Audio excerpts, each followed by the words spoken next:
Hi, everybody, and welcome to Proline, direct from what we hope is the future home of the Raiders, Las Vegas, Nevada. I'm Dave Kochen, joined by not Jim Feist this week. It's John Cranton who's sitting in for Jim. He'll be back next week. We're going to take a look ahead to Week 7 already. Week 7 of the college football campaign. Plus, we're going to get into the NFL Week 6. First, John, we want to let people know that this, when they subscribe to this channel, well, it's free, and there's also some great bonus stuff they get for free. That's right. You just go to ProlineTV.com, click on the subscribe button. You're going to get notifications on new videos. Plus, you'll be sent a code to get 7 days of Jim Feist service for free. Just go to ProlineTV.com. All right. Let's talk about some good news. Last Saturday was nice for me. I had a good week in college football. Actually bookended Saturday with an early week winner and then Charlotte on Sunday in one of the makeup games from the Storm. So it was a good week in college football. Colorado gets there. That was a big play. Virginia Tech was my top play. That got there. Washington State was an easy winner against Stanford. Some good stuff last week. And now a chance to get football and baseball playoffs. I think this is a terrific October special. 6 days of action right through Monday night for $19. Works out to like $3 a day. I think that's pretty good. That will include one of those big nickel high roller plays every day as well. 855-472-2577. Make the phone call, take advantage, and get yourself some winners for this coming weekend. Meanwhile, John, it's been good. 18-9 with the football high rollers. 8-1 in the NFL after the Vikings just rendered the Texans hopeless, or helpless, I should say, over the weekend. Proline special that includes one of those $500 high rollers. That's right. You're going to get the rest of October from Jim Feist for just $19. It's going to include baseball playoffs, NFL, and college football. You get plays every day. Just call 866-546-9467. And that's going to include one of those high roller $500 plays that Jabe just talked about when you sign up. So get in the winner's circle with this Proline special. The rest of October from Jim Feist, just $19. 866-546-9467. All right, so we're going to look at a couple of big games right now. Miami of Florida, not Miami of Ohio. Miami of Florida hosting North Carolina, and then we'll look at Ohio State, Wisconsin. You know, Miami played well last week, and they could have won the game. Now, they found a way not to win it. There was a missed extra point, which really proved costly. They lose by 1 to Florida State. Mark Richt had a reputation at Georgia for not being able to win the big games. Is this an extension of that? Because, and that does, if I'm a Canes fan, I'm a little concerned about that, because that's what happened at Georgia, is they would find a way to lose a game or two that they could have had every year, and that's why they never quite made it to the pinnacle. I tell you what, though, what I am seeing out of Miami is a lot of improvement, and I'm not so sure I can say the same out of North Carolina. Not impressed with the Tar Heels right now. They've passed the ball well. At times they've run the ball well. They can't stop anybody. Yeah, I wonder about Miami and Mark Richt and Bob Stoops, guys who they had the talent, they can recruit, but there was a lot of big games that came down to a last-second field goal or something, and they didn't make it count. So I think the book is still out on whether this Miami team is going to take a step up with Richt. Thing is, I actually like this North Carolina team. I thought they did a good job. Fedora did, bringing in G. Chizik to upgrade the defense, and this offense just sensational. I know you went against them last week, and you didn't have to sweat it all. I've gone against them a couple of times recently. I had.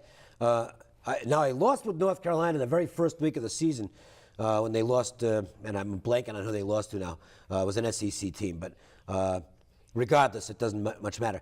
I think they've gone backwards since the start of the season. They were lucky to beat Pittsburgh. Pittsburgh kind of screwed up the end of that game. North Carolina managed to squeeze out a win. I had Pittsburgh plus the points and never trailed in the entire game. Last week, you know, let's just call it straight. Virginia Tech handled the weather better than North Carolina did, but the game was still a blowout. One of the things that worries me, Fedora's lost his cool a couple of times on the sidelines this year. I don't like that.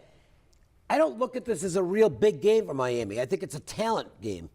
The spotlight won't be there like it was last week. I don't think there's a letdown coming out of the game against Florida State. I think Miami's the right side in this game. And they got the big play game coming up with Virginia Tech. It was the Georgia Bulldogs that North Carolina played in that opener and lost 33-22. I like the speed that he's recruiting, Fedora does. And the thing about Miami that I wonder is the emotional aspect. That was a gut-wrenching game, a rivalry game. You missed the extra point. That's really tough. And this is a North Carolina team that walked all over this Miami defense a year ago, 59-21. So I still have to wonder, how good is this Miami defense? So I'll do a small lean here with the underdog. I do see a high-scoring game. The total's gone up to 64.5. I think both teams get over 30 in this one. Next up, it's going to be the Wisconsin-Ohio State game. Check that one out next. Hi, everybody. Dave Koken, John Cranton. We're going to look at one of the big games in the Big Ten this weekend, and that's the matchup between Ohio State and Wisconsin. And right off the bat, you take a look at this and you see a double-digit line. Ohio State's really good, but boy, I'm telling you, the Badgers getting double figures at home. I'm not going to lay that. I know that. They've got offensive problems, but they play good defense. I think they'll game plan well to contain. They're not going to stop Barrett, but at least contain him and not let him go wild. And if they can do that, I think we got a close football game here, John. Yeah, we saw Wisconsin as a double-digit home dog at Lambeau in the opener. Remember against LSU? Won the game straight up. So this is a very talented defense like last year. The thing is, this is no ordinary coach that they're going to be playing here. I mean, in your view, who's the best NFL coach right now? The best NFL coach? NFL coach, yeah. Belichick. Okay, I agree. So Belichick is 4-1 against the spread with Tom Brady playing only one game. Here's Urban Meyer, who I think is the best coach in college football. He's also 4-1 against the spread. So if you want to break down handicapping, there's a great way to start just looking at coaches and how they get their teams to prepare and watch game film and overachieve. Meyer is just amazing. We thought that this team was rebuilding coming into the season. Well, somewhat. I know one person who didn't. Oh, you didn't? You thought they were? I have them projected as one of my playoff teams. Okay. Because the guys you got coming in might be better than the guys that left. That's the thing. It's unusual. Everybody talked about what they lost to the NFL, but look, you still got J.T. Barrett back. Plus the fact that Meyer ran into one problem last year. It really wasn't much he could do anything about, but he had 3 quarterbacks. Oh, yeah. And they were all really capable guys, and you can't just sit 2 of them. I mean, you just can't do it. Now they've got 1 quarterback, and I think everybody's on the same page. It's not like a pitching rotation where you want to have different guys who can do the job. You got to have 1 quarterback and go with them.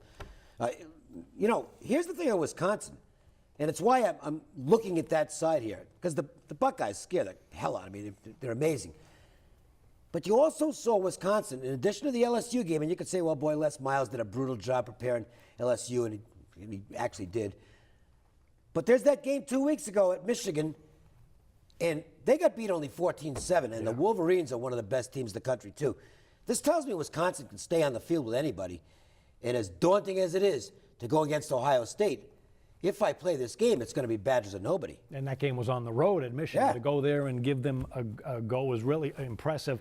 I'm going to have to take a look at the total in this one because the total's gone down from about 48 to 44, and these are 2 of the best defenses in the country, both top 4 as far as points allowed. And you look at Ohio State in Big Ten play, 7-1 under the total, and then Paul Chryst with this great Wisconsin defense, a 12-4 run under the total. I don't see a very high-scoring game. I'll look at maybe 20-10 or 23-10, but I can't back the Buckeyes like you as a big favorite, but I do see more field goals than touchdowns. Double digits at home Yeah. with a quality team, I'm usually going to be at least somewhat interested. Hey, if you want to ask us anything that's involving the Las Vegas sports wagering scene, just go to ProlineTV.com and drop us a question. You don't have to spend anything. It doesn't cost a penny.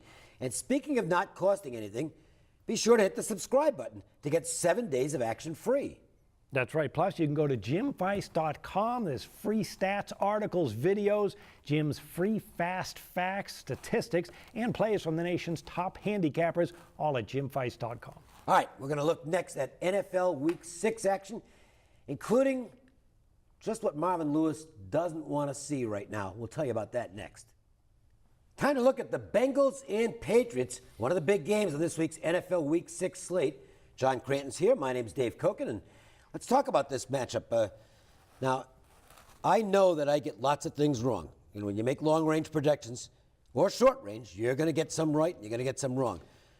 I think I might have gotten this one right. Prior to this season, I said I believe the Bengals window has closed. Not because they're less talented, but because you can just keep losing the big game for so many years before the karma just isn't there anymore. The mojo isn't there, whatever word you want to use. And I thought the way they blew that playoff game last year in almost unbelievable style, that's 5 years in a row they've done that. And it just looked to me that even with a solid roster coming back, this team was going to take a step backwards this year. I think we're seeing that unfold. And now the Patriots, this is the wrong place at the wrong time for them. New England is going to be fired up again. They were last week. Brady looked great. This team's kind of ticked off at everybody right now. And I think there's a chance they might just knock the Bengals all over the field in Foxborough. It's a terrible situational spot for Cincinnati. I was a step behind you. I thought the talent that the GM has been bringing in for the Bengals would sustain them for quite a long while. But, boy, we're seeing some cracks already this season. They let go of some of their top wide receivers. And Andy Dalton has always been great when he has balance. Well, not great, but very good when he has balance on offense. They're not running the football this year very well. No. And the defense, would they give up over 100 yards? Dallas just ran right through them, 180 yards rushing, and they're not winning games. Well, that game was nowhere near as close as the final score. 21-0 at the half is a blowout. And now, so you go on the road there, now you go on the road to New England. I just wonder if the Bengals players and coaching staff are looking at this one and saying, oh, my God, we have to go here? Here's one alarming stat. We're not doing a lot of stats on today's show, but I want to throw one in. Check out the opposing completion percentage on third down against the Bengals. It's good. And that's not good for the Cincinnati defense. And that's against rookie quarterbacks the last couple of weeks. They're facing Hall of Fame this week in Brady. It just doesn't bode well for them at all. I mean, look, it's not that Cincinnati's incapable of going in there and even winning the football game against the Patriots. But I think it's unlikely. And to me, the side I've got to look at is New England. Yeah, before the season started, I thought that Tom Brady was going to be surrounded by the most talented Patriots team that he's been on. Maybe the 07 team better, but the addition of Martellus Bennett with the two tight end formation is just an incredible masterstroke. Oh, and one other thing, and I noticed this last week. I don't know if you guys watching the game did. This is a really good sign. Gronkowski catches the ball, and he's running with his hands up. Bennett catches the ball. Gronkowski's running down the field with his hands up. They're really buying into the team concept rather than the individual concept. And when you've got individuals that talented playing that way in unselfish style, dangerous, dangerous football team. John, viewers can get free plays from us right to their cell phone, and it's really easy. Oh, that's right. Just text GAME, G-A-M-E, to 25827. Going to get a free play right to your cell phone. And it's easy. Just text GAME, G-A-M-E, 25827. Free plays every day. They were 4-0 last year, and then things fell apart. Well, they're rolling this year. Will things fall apart again? Or is this a different Atlanta Falcons team? They're going to Seattle this weekend. We'll talk about that game next. The Atlanta Falcons got off to a great start last year. They're off to another great start this year. We're going to take a look at their matchup at Seattle this weekend. John Cranton's here. My name's Dave Koken. And, well, it's a different looking Atlanta team to me, John. I mean, I know they were 4-0 last year, but they came back in the fourth quarter of all those games. It was kind of fraudulent. This year's team looks a lot better. And one strong thing you can focus on coming out of last week's game against Denver, Julio Jones, an unbelievable game against Carolina. He's almost invisible last week. Blanketed. Won the game anyway against the Broncos. That's an impressive victory for that football team, even against a rookie quarterback making his first start. I was impressed by Atlanta.